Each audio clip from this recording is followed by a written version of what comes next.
สวัสดีท่านผู้ชมกลับมาพบกับรายการ Time to Share สำหรับหัวข้อที่เราอยากจะนำเสนอในมื้อนี้ก็คือจะพาท่านผู้ชมมาเบิ่ง4มาตรการแก้ไขสภาพขาดแคลนไฟฟ้า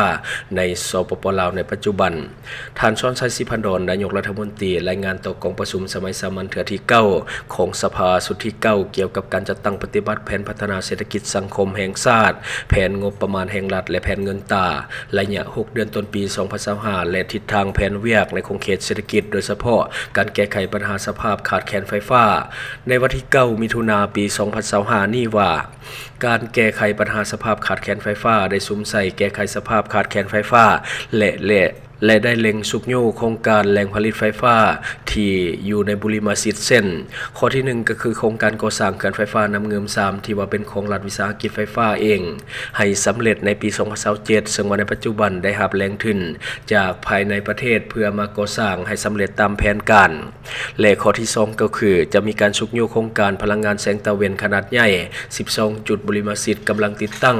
ก็คือ650เมกะวัตต์ปัจจุบันได้สำเร็จการเซ็นเนาะก็คือ Tariff MOU ไปแล้วก็คือ280เมกะวัตต์ได้สำเร็จการก่อสร้างและก็ปล่อยกระแสไฟฟ้าไปแล้ว1โครงการก็คือ50เมกะวัตต์และข้อที่3ก็คือจะมีการชุบโยโครงการพลังงานแสงตะเวนขนาดน้อยก็คือ5เมกะวัตต์ลงมาเพื่อเสริมใส่สถานีไฟฟ้าในจุดที่ขาดแคลนไฟฟ้าและต่อมาข้อที่4ก็คือสืบต่อติดตามชุบโยโครงการเขื่อนไฟฟ้าและแหล่งผลิตประเภทอื่นๆที่มีสัญญาซื้อขายไฟฟ้ากับรัฐวิสาหกิจไฟฟ้าลาวให้ก่อสร้างโครงการสำเร็จตามแผนการกำหนดไว้นอกจากนี้ยังได้ชี้นำรัฐวิสาหกิจไฟฟ้าลาวให้จัดสรรแผนการสนองไฟฟ้าให้กับโครงการขุดค้นทรัพย์สินดิจิตอลคืนใหม่โดยพิจารณาจากความสามารถในการดุลเดี่ยงพลังงานเป็นต้นต่อซึ่งในเมื่อก่อนการสนองไฟฟ้าอยู่ที่250เมกะวัตต์มาฮอดเดือน5ปี2025แม้นได้แจ้งให้ปรับลดลงเหลือเพียงแต่135เมกะวัตต์ซึ่งอยู่ในการที่ซึ่งอยู่ในเกณฑ์ที่รัฐวิสาหกิจไฟฟ้าลาวสามารถที่จะดุลเดี่ยงไฟฟ้าให้กับต่างประเทศได้ส่วนในฤดูฝนแม้นจะสืบต่อพิจารณาสนองไฟฟ้าตามความสามารถของระบบตื่มโดยซึ่งว่านี่ก็คือข่าวสารที่ว่าเฮาเก็บมาเล่าก็คือเรื่องของ4มาตรการในเรื่องของการแก้ไขสภาพการขาดแคลนไฟฟ้าในสปป.ลาวในปัจจุบันถึงแม้นว่าสปป.ลาวจะมีเขื่อนหลายถึงแม้นว่าสปป.ลาวจะมีการส่งไฟฟ้าไปขายยังต่างประเทศแต่ก็ยังมีบางจุดบางขอบเขตที่ว่ากระแสไฟฟ้าบ่เพียงพอในการนำใช้แม้แต่ในขอบเขตนครหลวงเวียงจันทน์บางจุดแม้แต่พื้นที่ที่ข้าพเจ้าอาศัยอยู่ในปัจจุบันก็คือสตูดิโอที่ตั้งอยู่ห่างจากสถานีรถไฟประมาณ3กิโลหรือว่าห่างจากหอประชุมแห่งชาติบ่ถึง2กิโลก็ตามแต่ว่าไฟฟ้าก็ยังขาดแคลนฉะนั้นต้องได้มีการแก้ไขอย่างเร่งด่วนเพราะว่าตอนนี้ไฟฟ้า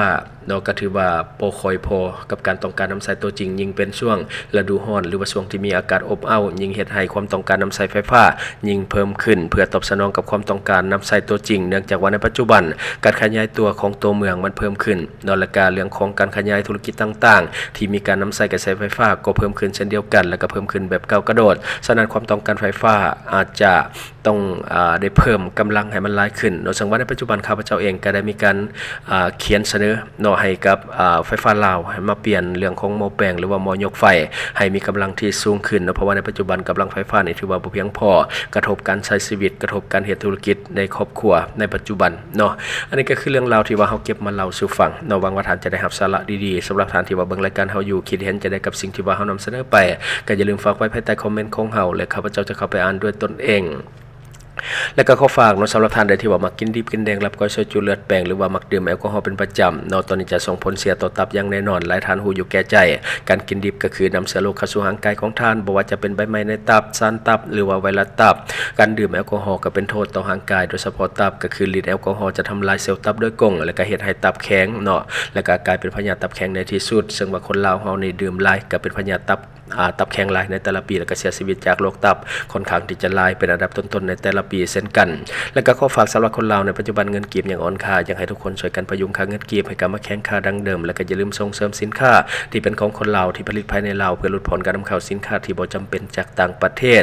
และสำหรับท่านที่ว่าเบิ่งรายการเฮาอยู่ถ้าคิดว่ารายการของเฮามีสาระหรือว่ามีประโยชน์อยากส่งเสริมอยากซัพพอร์ตอยากจะให้กำลังใจทีมงานของพวกเฮาก็อย่าลืมกดติดตามช่องเพราะว่าการกดติดตามช่องถือเป็นช่องทางเดียวที่จะเฮ็ดให้ทีมงานของเฮามีรายได้และก็มีกำลังใจในการผลิตคอนเทนต์ดีๆแบบนี้ให้ท่านได้ชมเรื่อยๆอย่าลืมให้กำลังใจทีมงานของพวกเฮาด้วยการกดติดตามช่องขอบใจ บริษัทเพชรสุขมิไซเจริญทรัพย์จำกัดผู้เดียวบริการก่อสร้างครบวงจรหับสำรวจพื้นที่ก่อสร้างและให้คำปรึกษาโครงการหับออกแบบโครงการต่างๆทั้งแบบ 2D และ 3D การบริการคิดไล่และการประเมินโครงการก่อสร้างหับเป็นที่ปรึกษาโครงการก่อสร้างต่างๆสำหรับท่านใดที่สนใจอยากใช้บริการกับบริษัทเพชรสุขมิไซเจริญทรัพย์จำกัดผู้เดียวสามารถติดต่อที่เบอร์ 02055662255 หรือ 02077776451 หรือท่านจะเข้าไปเบิ่งผลงานที่ผ่านมาของบริษัทพวกเราได้ที่แฟนเพจบริษัท PSMC จำกัด